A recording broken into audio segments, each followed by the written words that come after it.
You know how this goes. As a wrestling fan, we can never be happy. We give ourselves a few weeks here and there, but otherwise we are looking for things to make us mad. We're all very, very strange. There are some things that do come and go from the world of predetermined grappling, however, that can be quite sad, which is exactly what we're going to talk about today. So I am Simon for What Culture, please do subscribe, and these are 9 things AEW stopped doing that we really want to see again. Number 9, the organized chaos. Given what we do know about wrestling, why wouldn't you go out of your way to ensure some individuals have your back? Because if you don't, you're going to get your ass whooped. Because of this though, All Elite Wrestling has fallen into a habit of post-match beatdowns. Unless you are a loner, which few are, you will be saved by those you've associated yourself with, as that's the whole point. There's nothing wrong with this either, but it's like anything, if you do it too much, you cross the line. This wasn't always the way though, as way back in 2019, Tony Khan would measure it a bit differently. Take when Hangman Adam Page defeated Sammy Guevara on Dynamite. The Cowboy just won to establish himself as a threat to the main event scene, leaving the Inner Circle to enhance their feud with the Elite later on during a contract signing. So they still got their revenge, it just wasn't directly after the match, which also ties into number 8, realistic run-ins. In all walks of wrestling, you are going to get run-ins, be it due to a pal coming out to help a buddy, or a super good guy arriving to try and smack a villain in the face. If they just leg it out there, it does make sense, but that's not what we do, is it? Instead, we hit their entrance music and make sure to milk it for all it's worth. Now again, I do love this, but is it realistic? Of course not. It didn't last long in AEW, but in those early days, it did seem to be something they were fighting against. Again, though, it's important to be realistic, but do you know what's better?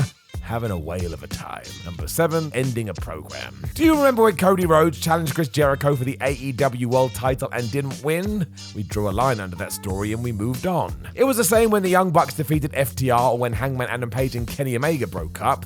We had a very distinct arc that had a start, a middle, and an end. Lately, however, this has been a bit more wishy-washy. It likely comes down to the fact All Elite Wrestling is trying to balance so much, but the likes of Shida versus Deeb, Dante Martin versus Team Taz, and pretty much everyone who was tangled with Andrade hasn't got much finality at all. In fact, a lot of these feuds just stopped and nobody knows why. Malachi Black has kind of fallen into this hole too, and while it hasn't stopped anyone I've mentioned from growing as a performer, sometimes you just want a full stop so the tale can be wrapped up in a nice little package. And that doesn't mean you have to go the other way either and run things into the ground, but an ending is important, otherwise you're just left wondering, like Shaq for example. And if you know where he went, please let me know. Number 6, Theyll Pop For Anything. Apparently, it doesn't matter that All Elite Wrestling has crazy hot crowds because yes, they'll react to anything.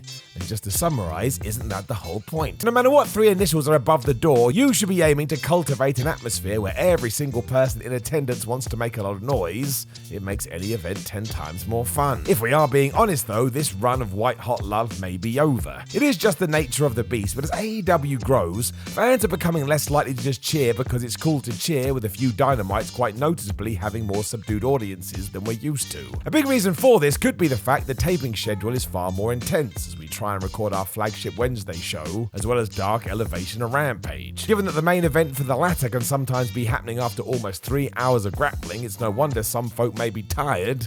It's a long-ass day. I'm not really sure what the solution would be because this is done to cut costs. That always has to come first. Number 5, the opening match. I'm starting to sound like a broken record now, but yet again I do see the upside. While having a banger of a fight to start every Dynamite is always really cool, you do need to spice the format up here and there, otherwise you run the risk of falling into a pattern. This is why the likes of CM Punk and Adam Cole have gone full on sports entertainment here and there and kicked things off with an opening promo, and look, with Punk it tied into the MJF feud and that thing was gold. With that said, we have seen that for the last 20 years. So when AEW began putting wrestling at the front of its wrestling show, fans obviously ate it up, because why wouldn't we?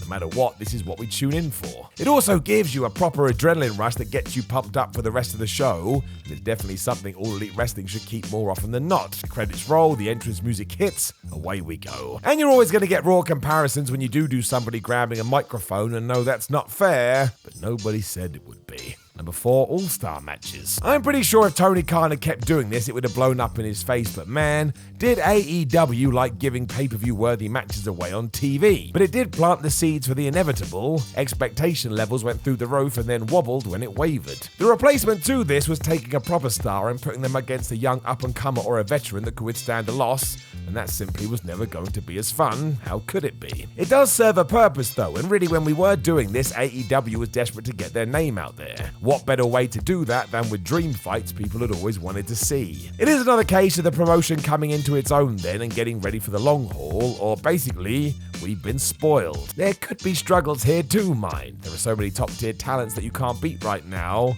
Eventually, a lot of questions may be asked. Number 3, making Rampage distinct from Dynamite. I'm not entirely sure we can judge this just yet as it's too early, but there's definitely been a shift in the thought process. When Rampage kicked off initially, it did feel like a very match-heavy production, before finding its feet, where it would often go fight, angle, the end. For one reason or another, and I would guess that big roster comes into play again, it is now just a barrage of content or as much as we can squeeze into that 1 hour. It is an absolute blast as you're never bored and never know what's coming, but on occasion it can be a little bit too much. I still don't get how they fit in as much as they do within 60 minutes, but sometimes it can feel like we're sacrificing certain stories just to get to the next beat. I still believe Rampage is going to come into its own at some point, especially if Ricky Starks, Keith Lee, Swerve Strickland and Powerhouse Hobbs continue to make it their own.